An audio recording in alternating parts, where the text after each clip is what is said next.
Hello जनाब, अस्सलाम वालेकुम। तो कैसी गुजर रही है ज़िंदगी? मुमताज़ बख्श एकेडमी में आप सबका खुशामदीद। हमारी एक्सेल की क्लासें रोज़ाना दिन ब दिन आगे चलती जा रही हैं। जैसा कि आपको पता चल ही रहा होगा, हम तकरीबन अपने आखिरी मरहलों में पहुंच ही चुके हैं। आज हम थोड़ा सारा रिव्यू लेने वाले हैं कुछ फार्मूलों का।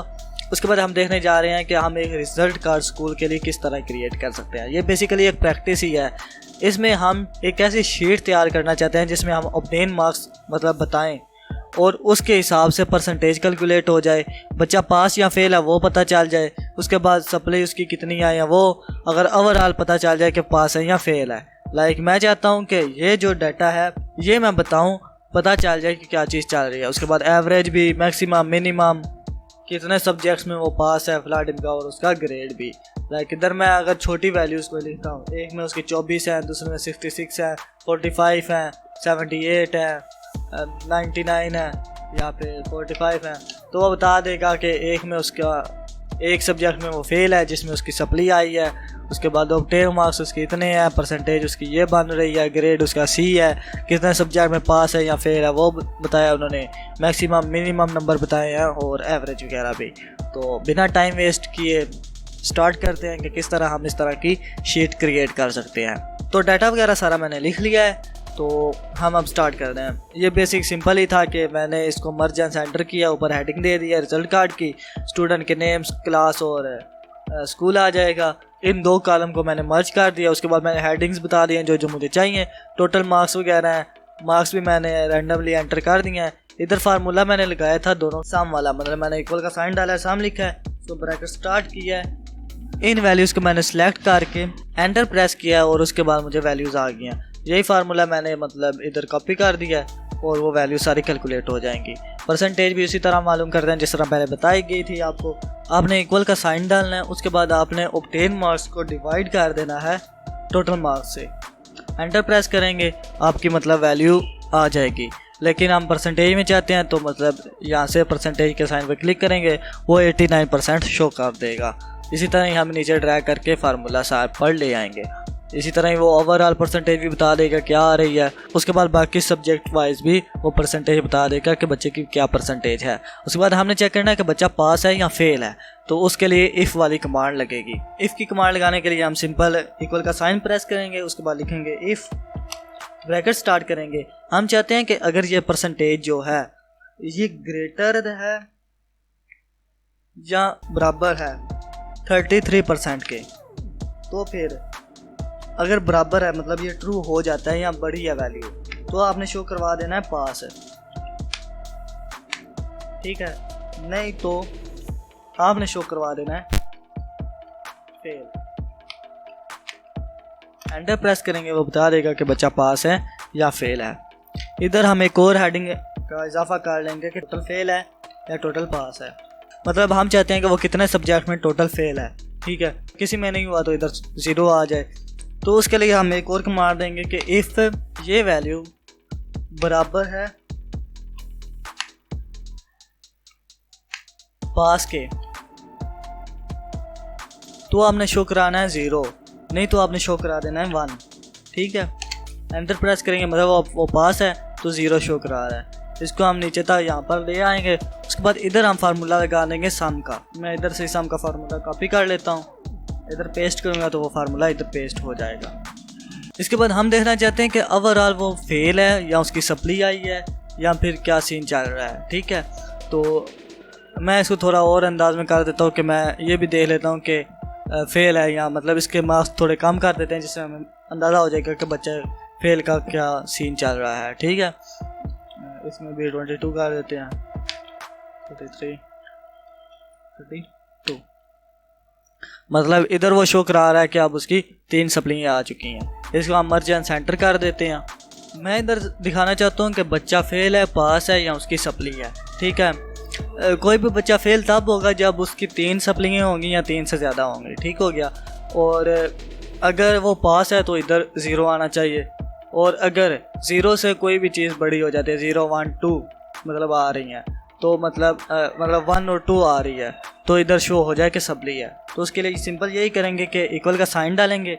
मैं चाहता हूँ कि अगर ये वैल्यू बड़ी है या बराबर है 3 के तो शो करा दो फेल, नहीं तो इफ अगर ये वैल्यू बराबर है 0 के तो शो करा दो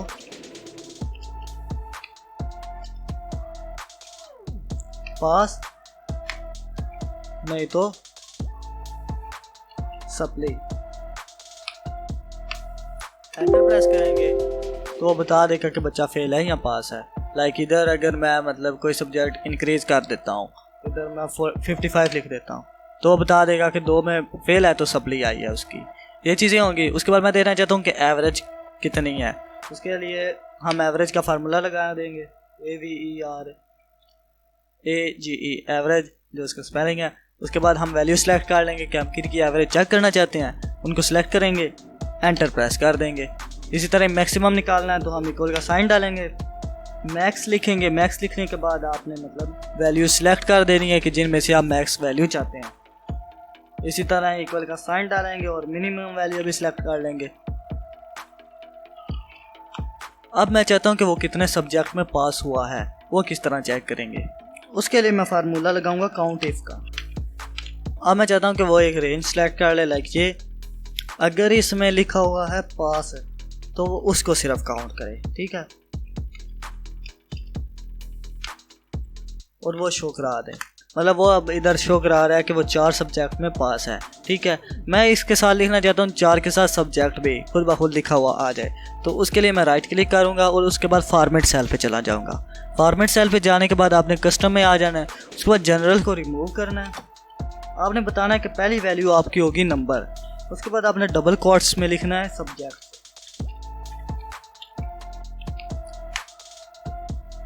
उसके बाद ओके कर देना है, जो कि इस तरह शो होगा कि 4 सब्जेक्ट में बच्चा पास है। उसके बाद अब बात आ जाती है कि हम ग्रेड किस तरह कैलकुलेट करेंगे। ग्रेड कैलकुलेट करने का मेथड ये होता है कि मतलब अगर 80% से ज़्यादा मार्क्स हैं उसके, तो फिर ग्रेड होगा उसका A+। 80 से कम है, 70 है तो A, इसी तरह 60 है तो B, और 50 है तो C, इसी तरह ही हो जाएगा, और 40 है तो D आ जाए। उसके बाद अगर 33 के राउंड अबाउट हैं तो C ग्रेड हो। तो उसके लिए भी हम एक नेस्टेड इफ का फार्मूला यूज़ करेंगे। उसके बाद उसके लिए मैं शुरू करूँगा, अगर ये परसेंटेज जो ओवरऑल है ये बड़ी है या बराबर है 80% के, तो फिर आपने शो करवा देना है A+, और कामा लगाने के बाद इफ की कमांड फिर देंगे कि अगर ये वैल्यू बड़ी है बराबर है 70% के, तो आपने शो करवा देना है A।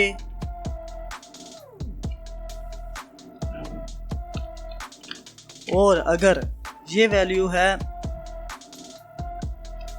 बड़ी है या बराबर है 60% के, तो फिर आपने शो करवा देना है B। इसी तरह ही अगर ये वैल्यू बड़ी है या बराबर है 50% के,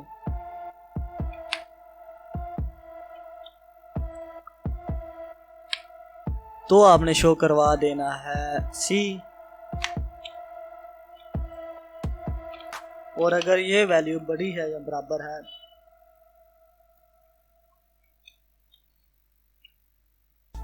40% के, तो आपने शो करवा देना है B ग्रेड,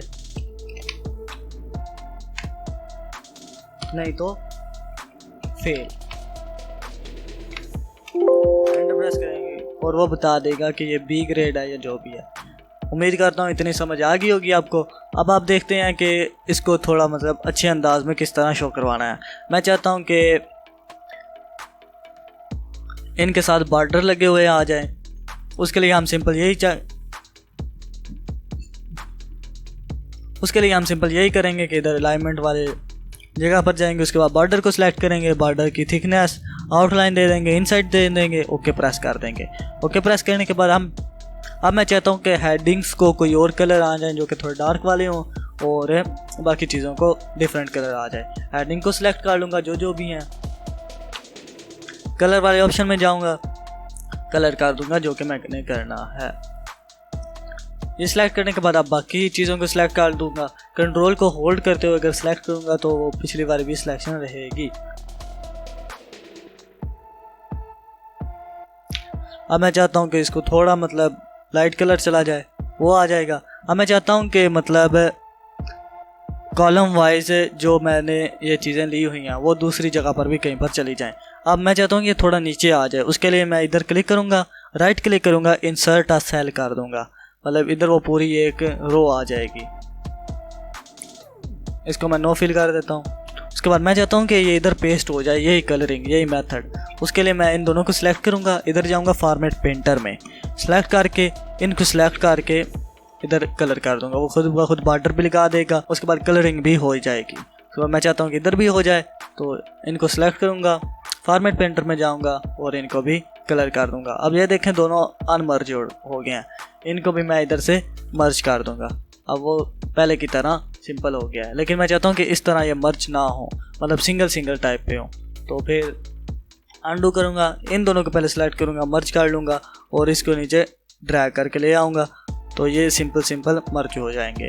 इधर हम आप नाम लिख सकते हैं, क्लास लिख सकते हैं, उसके बाद स्कूल लिख लेंगे, उसके बाद ये सारी वैल्यूज़ आपका रिजल्ट का तैयार। उम्मीद करता हूँ कि इतनी समझ आई होगी। आज हमने थोड़ा रिव्यू किया है कुछ पुराने फार्मूलों का, एक रिजल्ट कार्ड किस तरह बनता है वो देखा है। एक और चीज़ बता दूं कि अगर आप चाहते हैं कि ये कागज़ पे प्रिंट किस तरह होगा, मतलब ये भी होता है ना कि आप प्रिंट करें ये वाली वैल्यू आए बाकी आए ही ना, तो वो चेक करने के लिए आपने कंट्रोल P प्रेस करना है, वो प्रिंटिंग वैल्यू आ जाएगी। अब ये कागज़ या पेज पे इस तरह शो हो रहा है, ठीक है। अक्सर औकात ये भी होता है कि हम मतलब इधर सेल वगैरह ज़्यादा ऐड किए होते हैं, हम इधर से बनाना शुरू कर देते हैं। तो फॉर एग्ज़ाम्पल अगर इधर और भी सेल थे, अब मैं देखता हूँ कंट्रोल P करके कि किस तरह शो होगा। अब ये देखें कि परसेंटेज तक वैल्यू आ रही है पेज पे, बाकी वैल्यू नहीं आ रही। तो वो सिलेक्ट करने के लिए मैं इधर जाऊँगा पेज ब्रेक में, ठीक है। पेज ब्रेक प्रीव्यू पे जाने के बाद आपने ये जो ब्लू लाइन है डॉटेड नहीं है उसको सिलेक्ट करके इधर ड्रैग करना है थोड़ा।